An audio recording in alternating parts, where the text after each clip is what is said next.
Всем привет! Сегодня буду оформлять торт, который, я думаю, понравится не только любительницам сада и огорода, но и вообще любой женщине. Итак, начинаем оформлять торт. Для начала нам необходимо выровнять торт ганашем. Внутри можно использовать абсолютно любую начинку. У меня же здесь карамельная девочка, рецепт, который я уже давала. Я ее делаю сейчас очень часто, и это сейчас самая популярная начинка, по крайней мере у меня. Как я делаю ганаш, я также уже неоднократно показывала. Это ганаш на масляной основе.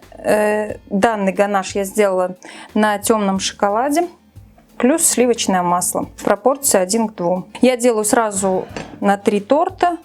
То есть получается у меня на 700 граммов шоколада 350 граммов масла сливочного. И после того, как ганаш будет уже комнатной температуры, после соединения его можно взбить миксером на самой большой скорости, и он вот такой вот светленький получится. И консистенция у него будет более подходящая. Выравниваю я в 2 этапа. Первый черновой слой, который вы видите, я его просто нанесла, чтобы закрыть начинку. И после того, как торт минут 15 поставил в холодильник, я наношу второй слой. Второй слой нужно наносить быстро, так как он застывает, и очень трудно потом будет выровнять, идеально ровную поверхность сделать. Вот и торт-пень. Теперь шпателем убираю все излишки. В итоге получается, что слой ганаша у меня будет где-то 0,5 сантиметров. Обычно, если я в последующем буду еще оформлять торт кремом, то где-то слой ганаша у меня получается 0,3. Здесь же мне нужен слой немного побольше, так как я буду рельефную поверхность делать именно на ганаше. Так, ну сильно ровно мне не нужно, поэтому достаточно. Наверху мне необходимо сделать еще небольшой бортик. Также я его буду делать с ганашем. В последующем, когда торт постоит в холодильнике, и вот этот бортик у меня застынет, я смогу его немного подкорректировать, то есть сделать поровнее. Уберу в холодильник минут на 10 и продолжим. И теперь холодный ганаш уже доводим до ума. Хотя я уже говорила, поверхность у меня будет рельефная, то есть это будет имитация дерева, поэтому мне тут совсем не обязательно выравнивать прям до совершенства. В общем, вот так вот. И теперь делаем по задумке, у меня не просто будет деревянная поверхность, а должны будут быть доски. То есть мне необходимо сделать вот такие вот линейкой полосы. Желательно, конечно, чтобы они были одинаковые, но не обязательно. Вот такие вот доски по всей боковине торта. Более четче сделаю стык досок, и затем уже можно будет рисовать рельеф. Рельеф дерева, то есть рисунок, который может быть на деревянной поверхности, можно посмотреть в интернете. Но я думаю, с этим каждый справится. Абсолютно произвольно.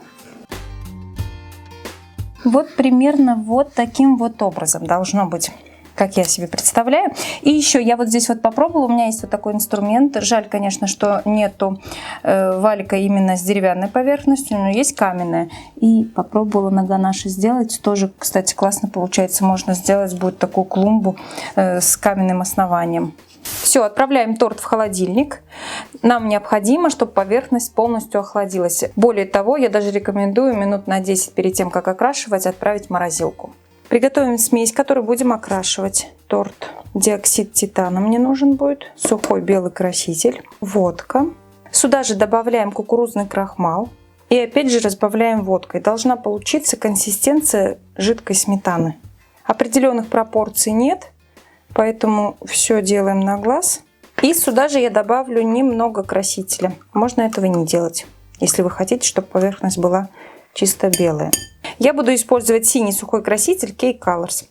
Цвет Indigo Carmine синий, то есть мне очень нравится этот цвет. Вот у меня получился нежно-голубой. Сразу же отвечу на вопрос, который по-любому будет в комментариях. Можно ли кукурузный крахмал заменить на картофельный? Поменять можно, никакого запаха и привкуса особого, такого прям явно заметного я вообще не ощутила, поэтому можно заменить и на картофельный, если вот прям беда с кукурузным. По поводу кисти тоже скажу, что лучше использовать синтетику. Кисть с натуральным ворсом просто лезет. И окрашиваем поверхность, прям как забор. Сразу же зачищаем поверхность подложки, убираем все вот эти вот наши загрязнения от краски и от ганаша. И теперь помогаем нашей окрашенной поверхности быстрее высохнуть, чтобы появились трещинки, чтобы влага быстрее испарилась и все было как задумали. Помогать подсохнуть я буду с помощью краскопульта. Можно заменить на фен, просто у меня холодный воздух, у фена все равно он какой-то тепленький, я боюсь, что ганаш поплывет, поэтому я буду использовать краскопульт. В принципе, нет никакой разницы, чем вы будете обдувать, хоть вентилятором. Получается вот такой вот эффект старой крашеной доски, у которой вот-вот облупится краска. Если хотите, чтобы трещины были более ярко выражены, то делаем гуще смесь. Рельеф доски немного сохранился, то есть есть такое ощущение, как будто это реально крашеная доска. Результат меня полностью устраивает. Продолжаем дальше оформлять. Немного подчеркну вот этот вот переход от доски к доске. Я его тут замазала. Дополнять вот такой вот мой декоративный бочонок будут вафельные цветы. Как я их делаю, я уже показывала в предыдущем видео. Кому интересно, могут перейти по ссылке и посмотреть. Теперь абсолютно произвольно я вставляю цветы в торт.